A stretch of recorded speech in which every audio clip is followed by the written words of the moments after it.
Mitsubishi Pick Motors sa Sebad Santos. And guys, alam niyo ba ng client natin, galing pa siya ng Jeddah. Dumiretso na sila dito sa Pick-a-Bad Santos para i-release nga ang ating 2025 Expander Cross. And guys, si ma'am naman ay galing ng La Union, si Ma'am Minerva. And kwento ko lang sa inyo guys na ang transaction namin online lang. Si Mrs. ang nag-act as principal borrower. And then ang co-maker naman natin is yung OFW. And ang release natin, nakita sila dito sa Maynila para i-release na yung unit. Si Sir galing na abroad, si Ma'am galing ng La Union.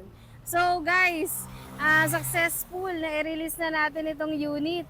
Tanungin natin si Ma'am kung anong masasabi niya ngayon at kung ano ba yung nararamdaman niya. Ay, syempre ma'am, masaya-masaya. Yan ang pangarap ng asawa ko. Kaya thanks guys. Ano ang masasabi niyo sa Mitsubishi at sa inyong agent? Maganda pang feedback niya, kaya kuha na kay dito guys. Okay.